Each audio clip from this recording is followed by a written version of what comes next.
Take your silver spoon, dig your grave.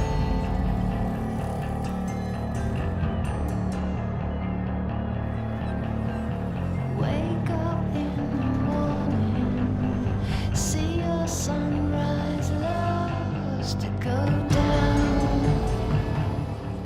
Some players felt that Dishonored 1 was kind of short. So what can we expect for Dishonored 2 in that? Yeah, we heard that area? from a few players, but not that many, honestly. I mean, it's a good sign if people Yeah. say, hey, I want to Yeah, play I more want of your more, game. yeah. But it was a very small number of people who said they wanted more, but I think the original game was something like 8 to 12 hours long, probably. Which is okay. But we very much encourage the second playthrough, right? The high chaos, low chaos, use a different set of powers, etc. However, the new game is longer. It's more like, I think, based on playtests right now, it's more like 12 to 20 hours. And then on top of that, there's more ways to replay. You can play as Corvo, you can play as Emily. Emily has all her own new powers. Corvo has his old powers, but they're upgraded in different ways. The missions before had like a location and sometimes some streets before, and now we generally have some streets and then the mission, so it's bigger, it's a little bigger on top of that, and there's one more mission than last time probably, so depending on how you count them, it's longer. Were you happy with the reception of Dishonored 1? Oh yeah. Yeah? I mean, overall the game has an average of 90% and it doubled its sales forecast from what we expected. But sales isn't everything. Yeah, well, critical Well, it is, critical actually. success and sales together are pretty powerful, you know. So yeah, we were very satisfied by that.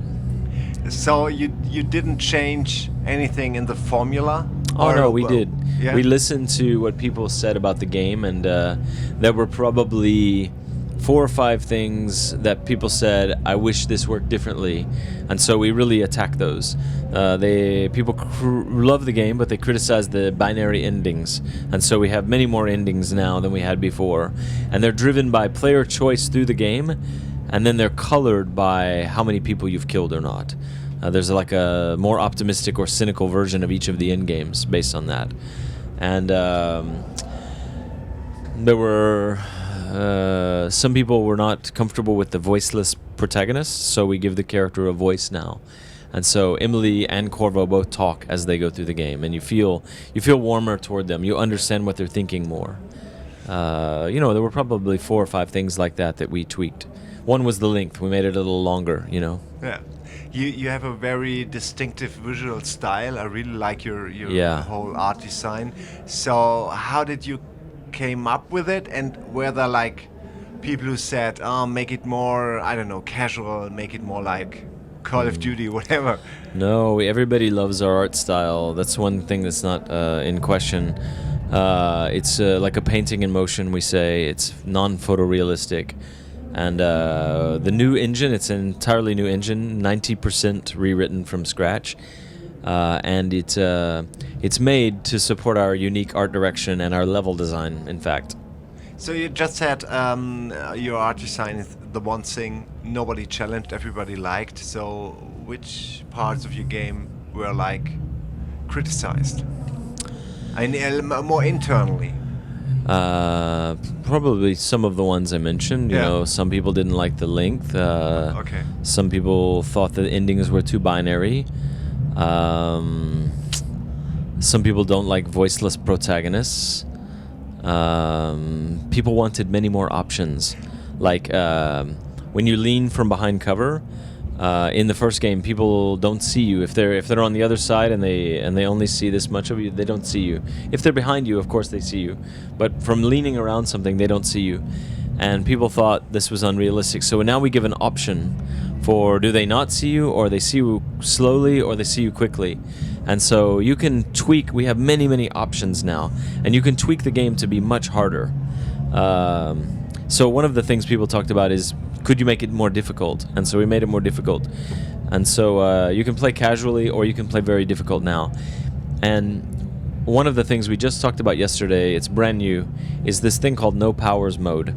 When you meet the outsider and he marks you for supernatural powers, you can say no. You can say, I've had enough of your gifts.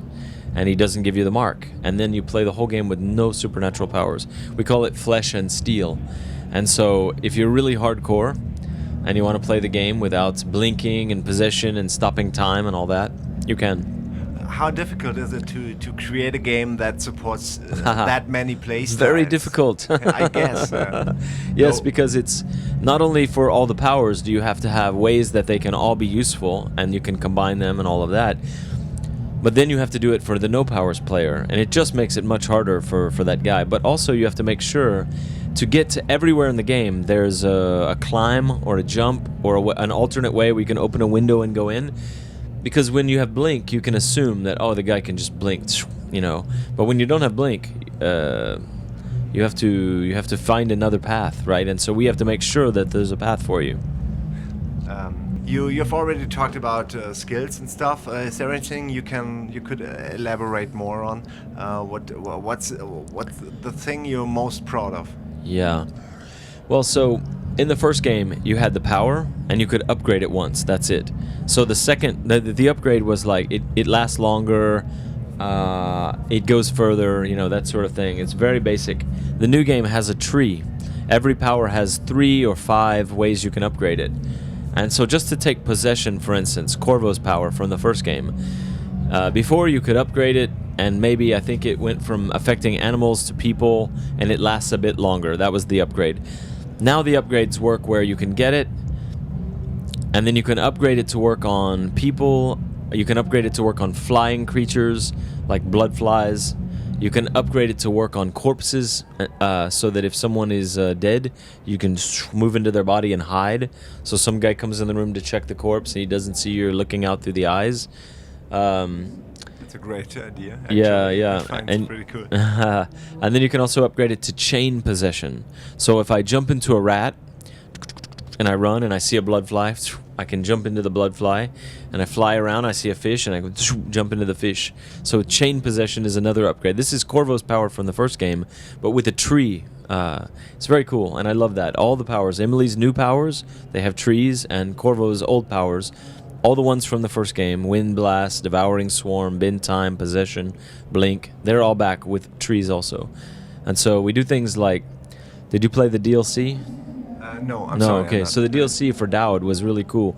We experimented with some mechanics in there, like when you blink, if you hold the trigger, you stop time in midair, and you can like look around before you continue the blink. It was Dowd's version of the blink, and so we give Corvo that upgrade. It changes everything. You can like jump off a building and start blink, and then look around and look at the window under the building, and so you can basically redirect blink. So this is, in every case, we've upgraded the mechanics.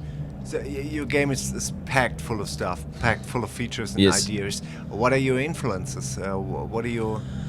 I mean, You know- movies, books, other games like maybe Half-Life. I kind of In our thought case, about Half-Life while watching the first trailer to Dishonored 1. I think there Strider-like.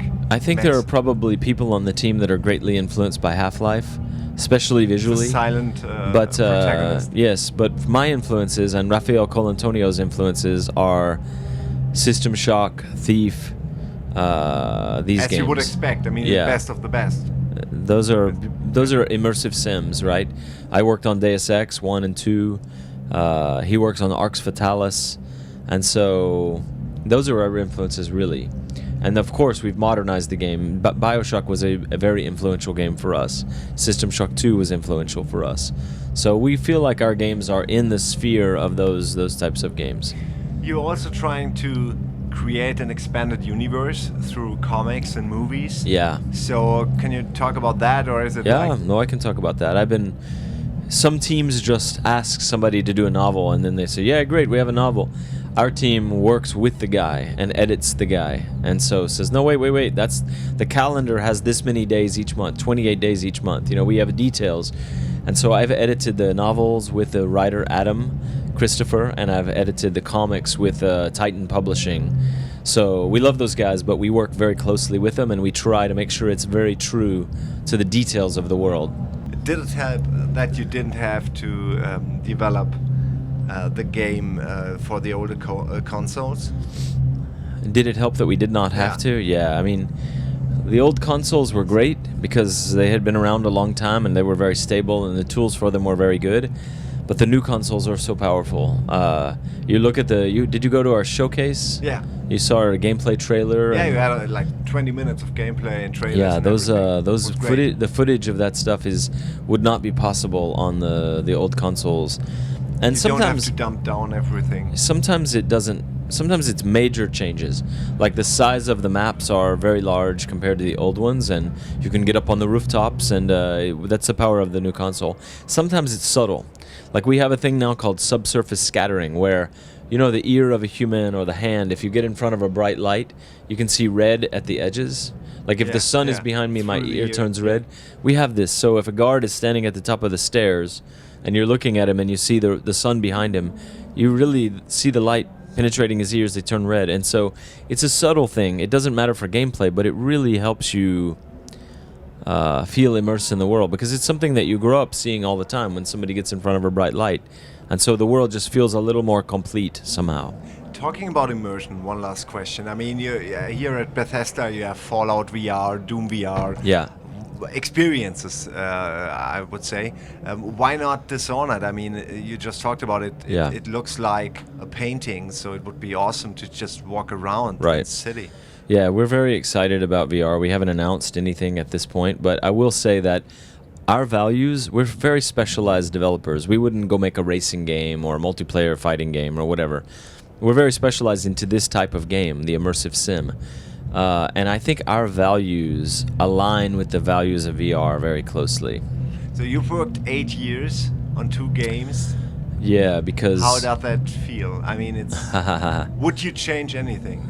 No, I love the Dishonored universe, so that's why I did, you know. I mean, we had to find Dishonored 1 because when we started, we didn't know exactly how it worked. We didn't have magic in the world. We didn't have the Empire. When we started, it was England in 1666, and by the time we finished, it was like an 1837, more modern, and it was also our own universe, the Empire of the Isles, right? An alternate reality. And so we really found the game world in the first project, and then we did the DLC. And that was my collaboration with Rafael Colantonio, my dear friend. You know, it was very influential to me. You know, it changed my life. And then we did the DLC, and then we had the new engine to start on the new game. So we made the engine with Arkane Lyon and the game at the same time. And if you add it all up, the first game, the DLC, the second game, it basically comes out to 8 years. And so it's just crazy, you know.